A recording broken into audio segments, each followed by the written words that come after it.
Hello my dear students and welcome to the new lesson. So in this lesson we are going to learn about the declaration and the assignment of variables. So while learning format of the C program, we have seen that the first statement of the main function is the declaration statement, है ना. इससे पहले हमने format of C program देखा था. सो उसमें so actually this is the format of the C program where the first statement of the main function का सबसे पहला स्टेटमेंट ही क्या होता है? Declaration statement. So this declaration statement we are going to learn now. Okay, main function बाद में होता है opening brace and the first statement is the declaration statement. So let us see what should be written or what should be done in this declaration statement. So actually what is mean by the declaration statement? जैसे कि नाम बताता है, declaration means we are declaring something to the compiler. यानी मुझे क्या करना है? कंपाइलर को बताना होता है या फिर कुछ तो भी डिक्लेयर करना होता है. So in the declaration statement we will declare the variables used in the program. यानी प्रोग्राम में कौन से वेरिएबल यूज होने वाले हैं वो हम इस डिक्लेरेशन स्टेटमेंट में डिक्लेयर करते हैं. यानी हम डिक्लेरेशन स्टेटमेंट में वेरिएबल के नाम बताते हैं और उनका डेटा टाइप बताते हैं. ठीक है, जैसे कि हमने अभी रिसेंटली कवर किया है डेटा टाइप. सो आपके जो वेरिएबल्स है यानी आप जो वैल्यू स्टोर करने वाले हो वो कौन से टाइप की है, ये दोनों चीज़ें हम डिक्लेरेशन स्टेटमेंट में बताते हैं. So let us see how the declaration statement is or how the declaration statement is written. So this is about the syntax of the declaration statement, means this is the format in this declaration statement must be written. Okay इसी format में आपको declaration statement लिखना होता है. So let us see how it is written. So firstly you have to write the data type. सबसे पहले हमको क्या लिखना होता है? डेटा टाइप लिखना होता है और उसके बाद में लिखने होते हैं वेरिएबल नेम्स. जैसे कि मैंने फॉर एग्जाम्पल यहाँ पे v1 for variable 1, variable 2 up to variable n and after that there should be semicolon.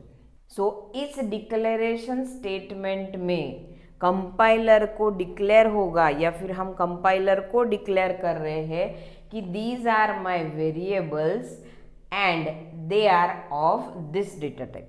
So variable के नाम चूज करो, आप अपने हिसाब से चूज करना होता है वेरिएबल के नाम. सो जो आप वेरिएबल के नाम आपने चूज किए हैं वो वेरिएबल के नाम यहाँ पे लिखो और उसमें कौन से टाइप की वैल्यू चाहिए वो डेटा टाइप यहाँ पे लिखना है. जैसे कि for example see here the first example here is int a, b, c. So here I am declaring the variable names as a नाम का वेरिएबल क्रिएट होगा, b नाम का वेरिएबल क्रिएट होगा और c नाम का वेरिएबल क्रिएट होगा जिसमें कि कौन से टाइप की वैल्यू रह सकती है? इंट टाइप की वैल्यू रह सकती है. ठीक है, इसका अब हमने देखा भी है int type requires 2 bytes to store, है ना. इंट के लिए कितनी जगह लगती है? 2 बाइट लगती है. So 2 bytes will be reserved for variable a, 2 bytes for variable b and 2 bytes for variable c. Okay, so अगर आप ऐसा डिक्लेयर करते हो, simply I have declare the variable names, मैंने अभी इसमें कुछ भी वैल्यू नहीं डाली है, then the variables will contain the garbage value. So what is mean by garbage? Garbage means any value. वैसे गार्बेज का मतलब होता है कचरा. So same thing, same the meaning here. कचरा means any value, any random values will be stored in a, b and c. Okay, अगर आप declare करते हो तो इसमें क्या रह जाएंगे? आपकी गार्बेज वैल्यू होती है. जैसे then see the second example here. Price is the name of variable. So एक वेरिएबल बनेगा प्राइस नाम का which can contain float type of value. Okay, so float means it can contain the real type of values. So price float के लिए लगता है 4 byte. So 4 bytes will be reserved for price variable and as it is only declared, price will now contain the garbage value. Okay, अब consider करो suppose मुझे program करना है to calculate the total marks of the student. Okay, ये मेरा programme है जिसमें मुझे स्टूडेंट के टोटल मार्क्स कैलकुलेट करने हैं. अब टोटल मार्क्स कैलकुलेट करने हैं तो of course you have to store the marks of physics, suppose जो भी सब्जेक्ट के नाम है, सो उन सभी के क्या स्टोर करने होंगे, मुझे मार्क्स स्टोर करने होंगे। सो अब मार्क्स स्टोर करने हैं, इसका मतलब I have to use the variables for each mark, है ना। हर एक मार्क स्टोर करने के लिए मुझे क्या करना होगा, वेरिएबल क्रिएट करना होगा। So therefore I have to give name to the variables. So अब वेरिएबल को नाम देना है तो नाम आप कुछ भी चूज कर सकते हो।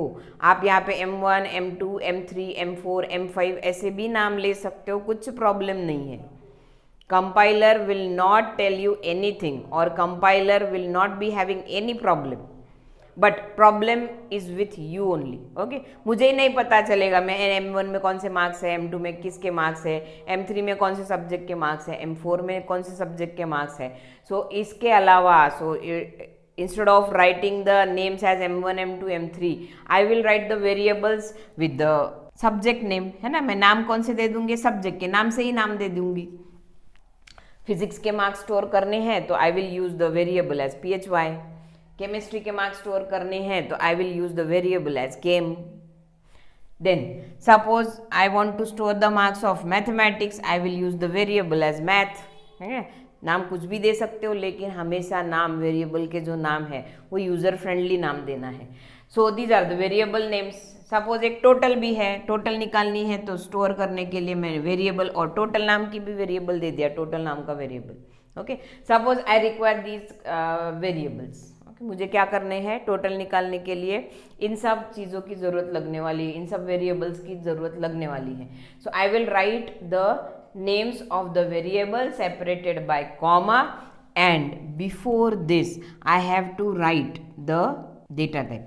अब मुझे क्या करना होगा, इसके पहले डेटा टाइप लिखना होगा।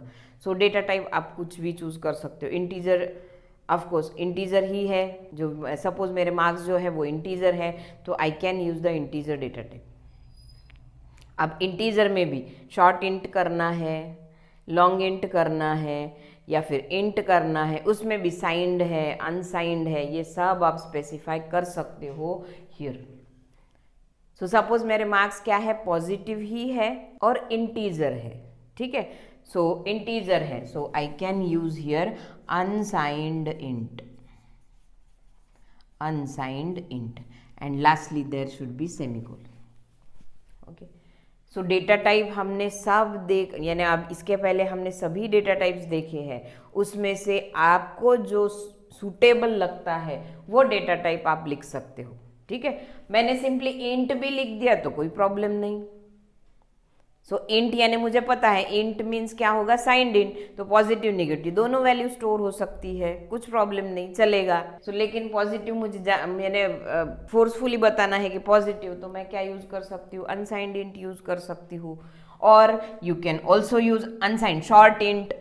मुझे पता है मार्क्स 100 से कम ही रहने वाले हैं, सो कम ही रहने वाले हैं तो मैं यहाँ पे क्या यूज कर सकती हूँ, शॉर्ट इंट भी यूज कर सकती हूँ।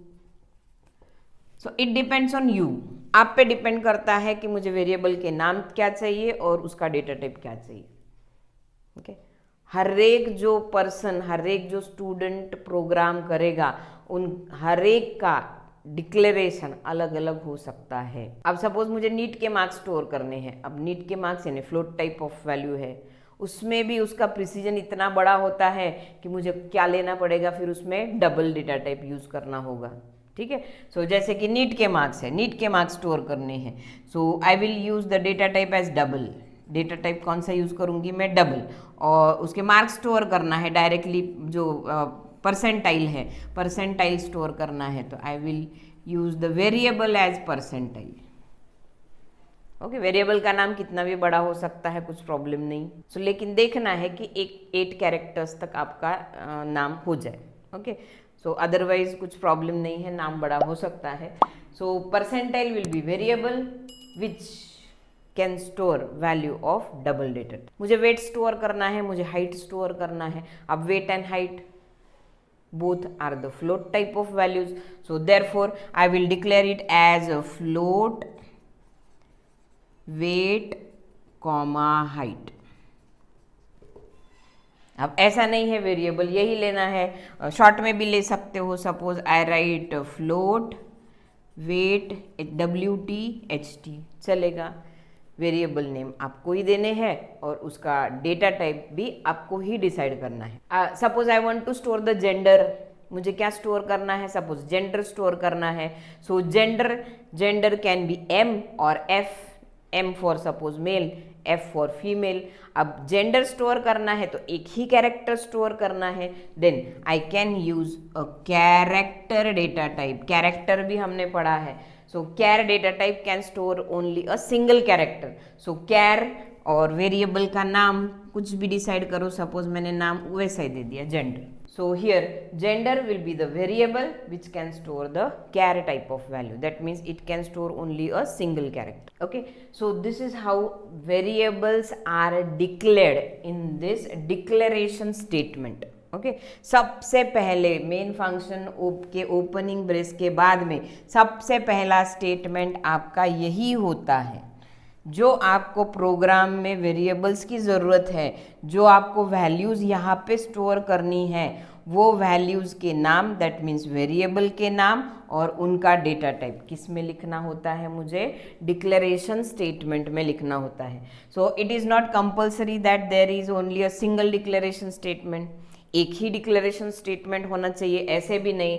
सपोज ये मार्क्स हैं physics, chemistry, PHY, CHEM, math, these are of integer type. और सपोज मुझे परसेंटेज भी निकालने हैं, so percentage will be of float type, float PER। ऐसे नंबर ऑफ स्टेटमेंट भी डिक्लेरेशन में हो सकते हैं, लेकिन वो सबसे पहले ही होने चाहिए, कहीं बीच में आप प्रोग्राम के नहीं लिख सकते हो। ये 4-5 भी स्टेटमेंट चलेंगे, लेकिन मेन फंक्शन के पहले यानी ओपनिंग ब्रेस के सबसे पहले ही चाहिए। Okay, so it can be the case that some values are integer, some are character, some are float. okay, जैसे कि फॉर एग्जांपल टोटल भी निकालनी है, परसेंटेज भी निकालना है और रिजल्ट भी निकालना है। रिजल्ट में स्टोर करना है P और F, P मीन्स पास और F मीन्स फेल। सपोज एक एक कैरेक्टर स्टोर करना है, P या फिर F, so then I can use third variable of character type, so char suppose result. So result will be the variable which can store a single character. PER is the variable which can store the float type of value, and PHY, CHEM, math, these are the variables which can store the integer type of values. Okay, so this is about this is how variables are declared. ठीक है, अब जैसे कि मैंने यहाँ पे बताया है कि जैसे ही आप वेरिएबल डिक्लेयर करते हो, it will be having a garbage value. उसमें क्या होती है, गार्बेज वैल्यू होती है, जब तक कि आप उसमें वैल्यू स्टोर नहीं करते हो। ठीक है, आप जैसे कि वैल्यू स्टोर करने के लिए ऐसे यूज करते हैं हम। सो वैल्यू ऐसी स्टोर होती है, देखो suppose x equal to 15, suppose x is the variable, उसमें 15 वैल्यू क्या हो जाएंगी, स्टोर हो जाएंगी। ऐसे आप स्टोर कर सकते हो। So this is called as the assignment, जो कि हमको बाद में डिटेल में देखना है। सो अभी के लिए इतना ही समझ लो, इक्वल टू नॉर्मल अपना ऑपरेटर है जो 15 वैल्यू स्टोर करेगा x में। अब जब आप डिक्लेयर करते हो तभी आप उसमें वैल्यू भी स्टोर कर सकते हो। ठीक है, जैसे कि मैंने यहाँ पे ABC सिर्फ डिक्लेयर किया है, उसमें वैल्यू नहीं डाली है। So if you don't store the values in the variables, then it will contain the garbage value. But if I want to store 0 in all these 3 values, A में भी 0 डालना है, B में भी 0 डालना है, C में भी 0 डालना है, so at that time we can have the initialization of variable like this. Declaration करते हुए ही हम क्या कर सकते हैं, उसमें वैल्यू भी स्टोर कर सकते हैं। So this is called as the initialization. So here declaration and initialization दोनों भी साथ में है।